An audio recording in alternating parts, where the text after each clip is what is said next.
নাম তার রেজওয়ান খান।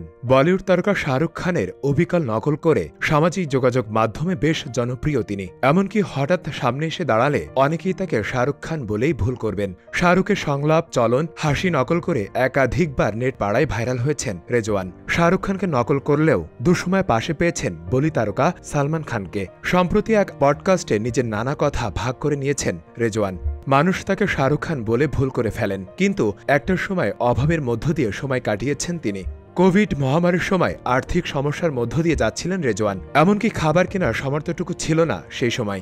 বাধ্য হয়ে ঘরের বেশ কিছু জিনিসপত্র বিক্রি করে দিয়েছিলেন রেজওয়ান। সেই অর্থ দিয়ে খাবার কিনতেন। সেই সময় সালমান খান হাত বাড়িয়ে দিয়েছিলেন সাহায্যের। রেজওয়ান বলেন, আমার স্ত্রী তখন অন্তঃসত্ত্বা, আর আমার হাতে তখন কোনো কাজ ছিল না। আমরা যারা তারকাদের মতো দেখতে, তাদের নিয়ে আমাদের একটা সংগঠন রয়েছে। সেই সংগঠনের প্রত্যেককেই সালমান খান 2500 রুপি করে পাঠিয়েছিলেন। শুধুমাত্র 2500 রুপি নয়, সঙ্গে খাদ্য সামগ্রীও পাঠিয়েছিলেন ভাইজান, এমনটা জানাচ্ছিলেন রেজওয়ান। তার কথাই আমি সত্যি সালমান খানকে ধন্যবাদ দিতে চাই। আর এখন ঈশ্বরের কৃপায় আমার একটা 2 কামরার বাড়ি রয়েছে। যা যা বিক্রি করে দিতে হয়েছিল মহামারীর সময়, এখন তার সবকিছু আমার ঘরে রয়েছে।